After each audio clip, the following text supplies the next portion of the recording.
Hi welcome to మహారివ్యూ. భారతదేశానికి 1947 August 15న స్వాతంత్రం వచ్చింది.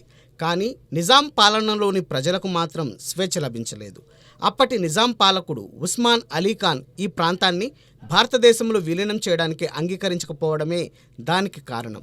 అదే సమయంలో తన private army Razakar chief Kasim Razvi మాటలు నమ్మి ఉస్మాన్ అలీ ఖాన్ ఈ ప్రాంతాన్ని తుర్కిస్తాన్ చేయాలనుకున్నాడు.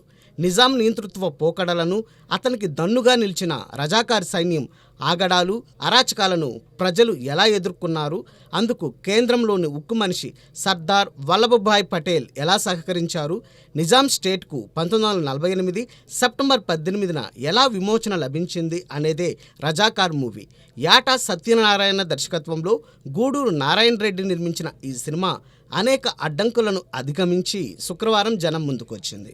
మధ్య భారత ప్రాంతాన్ని దాదాపు 200 సంవత్సరాలు పరిపాలించిన చరిత్ర నిజాంలది. పర్షియా నుండి భారత్ వచ్చిన నిజాం వంశస్థులు ఔరంగజేబ్ మరణానంతరం ఈ ప్రాంతాన్ని స్వతంత్రంగా పరిపాలించడం మొదలుపెట్టారు. ఆ తర్వాత ఈస్ట్ ఇండియా కంపెనీతో ఒప్పందం చేసుకుని తమ పరిపాలనను కొనసాగించారు. అలాంటి నిజాం పాలకులలో ఆఖరివాడు మీర్ ఉస్మాన్ అలీ ఖాన్. 1911 నుండి 1948 వరకు అతను నైజాం ప్రాంతాన్ని పాలించాడు. దేశానికి స్వాతంత్రం వచ్చిన తరువాత తన సంస్థానాన్ని విలీనం చేయకుండా ఉండడం కోసం ఇక్కడి హిందువులను మతం మార్చాడు. బడుగు బలహీన వర్గాల వారిని దారుణంగా హతమార్చాడు. మహిళలపైకి రజాకార్లను ఉసిగొల్పి వారి మాన ప్రాణాలను దోచుకున్నాడు. అలాంటి నిజాం ఆగడాలకు తెరరూపం ఈ రజాకార్ చిత్రం. తెలంగాణ ప్రాంతంలో నిజాంకు వ్యతిరేకంగా వేలాది మంది నాయకులు ఉద్యమం చేశారు. లక్షలాది మంది సాధారణ ప్రజలు తమ ప్రాణాలను పణంగా పెట్టి పోరాటం చేశారు. వారందరి జీవితాలను ఈ సినిమాలో సంక్షిప్తంగా చూపించడం జరిగింది. నిజాం పరిపాలనలోని ఇతర అంశాల జోలికి పోకుండా అతని అండతో కాసిం రజ్వీ ఎలాంటి దారుణాలకు ఒడిగట్టాడు, ఆ ఫలితాన్ని ఎలా అనుభవించాడు, గుంటనక్క లాంటి రజ్వీ మాటలను నమ్మి నిజాం ఎలా మోసపోయాడు అనే దానికి రజాకార్ను పరిమితం చేశారు. ఇప్పటి తెలంగాణతో పాటు అటు మహారాష్ట్ర, ఇటు కర్ణాటకలోని కొన్ని ప్రాంతాలు నిజాం ఏలుబడిలో ఉండేవి. నిజాం నవాబు ఘోర కృత్యాలకు బలైన వారిలో వారు ఉన్నారు. అందుకే మరాఠీలో 9 ఏళ్ల క్రితమే రజాకార్ పేరుతో ఓ సినిమా వచ్చింది. అది తెలుగులోనూ అనువాదమై విడుదలైంది. కానీ దానికి ఆశించిన స్థాయిలో ఆదరణ లభించలేదు. అయితే ఇలాంటి చారిత్రక చిత్రాలలో గుర్తింపు ఉన్న, అనుభవం ఉన్న నటీనటులు కీలక పాత్రలను పోషిస్తేనే అవి ప్రేక్షకాదరణ పొందుతాయని, ప్రేక్షకులలో ఆసక్తిని రేకెత్తిస్తాయని రజాకార్ దర్శక నిర్మాతలు భావించారు. దానికి తగ్గట్టుగానే నటీనటులను ఎంపిక చేశారు. ఉస్మాన్ అలీ ఖాన్, కాసిం రజ్వీ, సర్దార్ వల్లభభాయ్ పటేల్, కేఎం మున్షి వంటి పాత్రల కోసం వారిని పోలిన నటులను తీసుకొచ్చారు. ఇతర కీలక పాత్రలను ప్రేమ, ఇంద్రజ, అనసూయ, వేదిక, బాబీ సింహ, జాన్ విజయ్ తదితరులతో చేయించారు.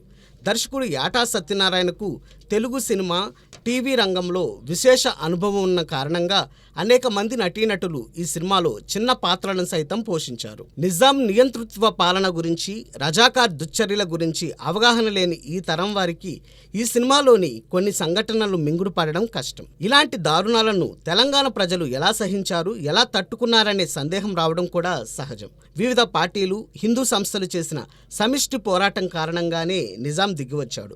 అలానే భారత యూనియన్ నుండి నిజాం కోరలు పీకడానికి పటేల్ సంసిద్ధం కావడంతో తెలంగాణ ప్రాంతానికి విముక్తి కలిగింది. చిత్రం ఏమంటే, ఈ దారుణ మారణకాండను సైతం కొందరు రాజకీయ లబ్ధి కోసం ఉపయోగించుకుంటున్నారు. అధికారాన్ని హస్తగతం చేసుకోవడానికి ఒకలా, అధికార పీఠం ఎక్కిన తరువాత మరోలా మాటలు మార్చేస్తున్నారు. నిజాం వారసుల మెప్పు కోసం చారిత్రక అంశాలను ప్రజలకు తెలియజెప్పడంలో వెనుకంజ వేస్తున్నారు. పాత గాయాలను రేపడం సరికాదంటూ శుద్ధులు చెబుతున్నారు. నిజానికి చరిత్ర తెలుసుకుంటేనే భవిష్యత్తును తీర్చిదిద్దుకోగలం. పాత తప్పులను చేయకుండా జాగ్రత్త పడగలం. కాబట్టి మనసుకు కష్టం కలిగిన కొన్ని ఘోర వాస్తవాలను ఈ తరానికి తెలియజెప్పాల్సిందే. ఆ విషయంలో ఈ చిత్ర నిర్మాతలు చేసిన ప్రయత్నాన్ని అభినందించాలి.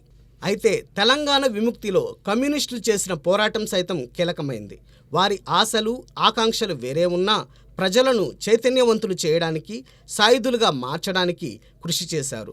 ఈ చిత్రంలో వారికి సముచిత స్థానం కల్పించలేదు. కంటి తుడుపు చర్యగా రోలింగ్ టైటిల్స్ సమయంలో కమ్యూనిస్ట్ యోధులందరినీ స్మరించుకున్నారు. నిజాం వ్యతిరేక పోరాటాన్ని 2.5 గంటల సినిమాలో చూపించడం ఎవరికీ సాధ్యమయ్యే విషయం కాదు. అందువల్లే కొన్ని కీలక ఘట్టాలను మాత్రమే ఇందులో చూపించారు. ఇలాంటి చారిత్రక సినిమాలలో కథలను నడిపే ప్రధాన పాత్ర ఒకటి ఉండాలి. దాని ద్వారా అప్పటి సంఘటనలను వివరించాలి. అలా చేసి ఉంటే ఇందులోని ఎమోషనల్ సీన్స్తో ప్రేక్షకులు మరింతగా కనెక్ట్ అయ్యేవారు. ఏదేమైనా రజాకార్ మూవీని చారిత్రక వాస్తవాలతో ఎక్కడా రాజీ పడకుండా నిర్మించారు. నటీనటుల నుండి అద్భుతమైన నటనను రాబట్టుకున్నారు. సాంకేతిక నిపుణుల ప్రతిభకు పట్టం కట్టారు. ముఖ్యంగా ఆర్ట్, మ్యూజిక్, సినిమాటోగ్రఫీ గొప్పగా ఉన్నాయి. ఈ సంఘటనల సమాహారాన్ని కలుపుతూ ఏకసూత్రంగా ఉండే పాత్రనొకదాన్ని క్రియేట్ చేసి ఉంటే ఫలితం మరోలా ఉండేది.